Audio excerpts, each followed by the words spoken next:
So let's do a quick review today from Dragonlance, Dragon of Summer Flame by Margaret Rice and Tracy Hickman here on the Geek Corner.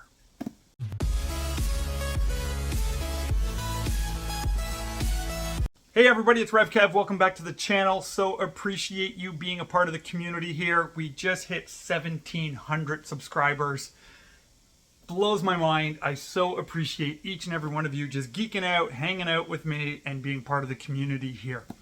So I just recently finished reading Dragonlance, Dragons of Summer Flames by Margaret Rice and Tracy Hickman. Now this is a continuation of the original 6 books from the Dragonlance series.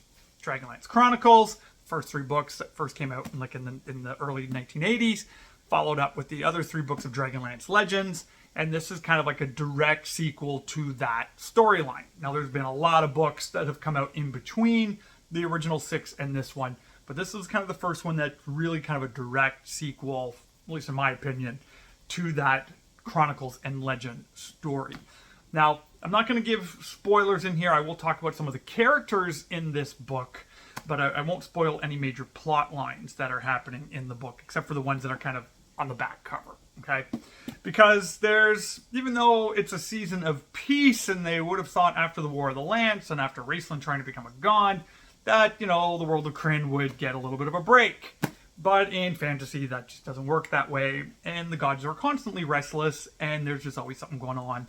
And the god of gods, Chaos, the god who created all the other gods, Paladine, Takhisis, Gideon, all the other gods from the world of Krynn, is released from his prison. He was imprisoned in a gem, and then he brings chaos into the world and is going to destroy all the gods and destroy their creation, the world of Krynn. And so it just means everyone has got to team up. Bad guys got to team up with good guys, evil dragons and good dragons. Everyone's got to team up together to stop chaos. Now, right out of the gate, I really loved this book. It was great to be introduced back to the world of Krynn as kind of a sequel. It takes place several years later, and we're introduced to the children of the main characters from the War of the Lance. Now, these children were introduced in other works, in other short stories, like the Second Generations book and the Tales books. But here's where you really see them come alive and really come into their own as characters in this world. And for me, this book here, Dragons of Summer Flame, is a great example of how you can take a classic story and introduce new characters into it and still honor the classic stories. Something that a lot of other properties, Star Wars, seems to keep forgetting how to do. Willow is also now following suit.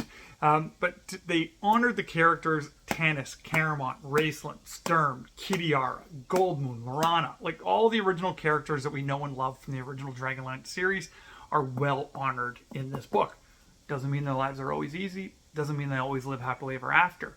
But the characters are honored and they are true to the characters. Might help that it's the same authors who love these characters. But again, great example of integrating old and new. The new characters, let me just speak about them. I love them. I love them just as much as I love the original characters. Steel Brightblade, who is the son of Storm Brightblade and Kitiara Majere. Like, I love this character. The Knights of Takhisis is a great concept of like, what would happen if evil was actually honorable? What if evil actually kept its word? What if it's, evil kind of was more than just chaotic and turning upon itself? It was a great concept. I really loved being introduced to the Knights of Takhisis more in this book and learning more about them in here. So I love Storm Brightblade. Palin Majere, who is the son of Tika and Caramon Majere. And he's a white-robed wizard, and living in that tension of who he wants to be, who he feels like he should be measuring up to. He's the nephew of the great Raceland Majere.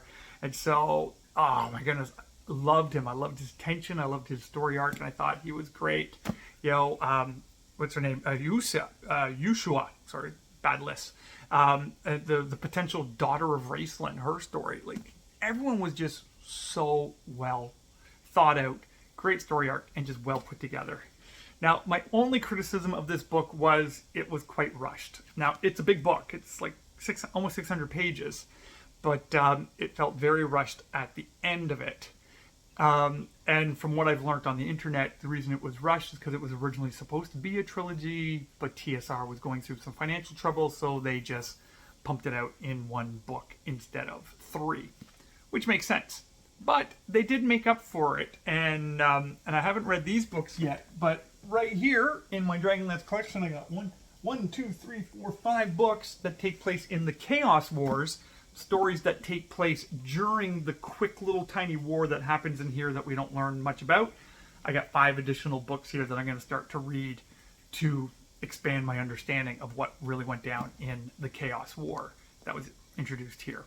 So this isn't a book that you can just jump into if you've never read Dragonlance before. You do need to at least read the Chronicles series, the first original 3 books. It would be helpful if you read Legends as well. So that, again, not a good book to introduce someone to Dragonlance. But if you've only read the Chronicles, if that's all you've read and you've never gone back to Dragonlance in the world of Krynn, this is a great book to do that. I know it can be quite overwhelming with so many books to choose from. Where should you jump in? If you've read the original 3, jump into here. I guarantee you will love it. So I'm giving this book an 8 out of 10. And I only knocked a couple of points off because it was rushed at the end. So I would love to know what you thought of this book, Dragons of Summer Flame by Margaret Weiss and Tracy Hickman. Put that down in the comment section below. And again, so appreciate you being a part of the community here. Thank you to my members. Thank you to those who subscribe, who put a little tip in that tip jar, who like, even dislike. It's okay. And comment really means a lot to me. It really builds the community here. All the proceeds that I make from YouTube go to help children in Guatemala. So every single penny helps make children's lives better down there. So thank you so much for being a part of the community, and we'll talk to you again real soon.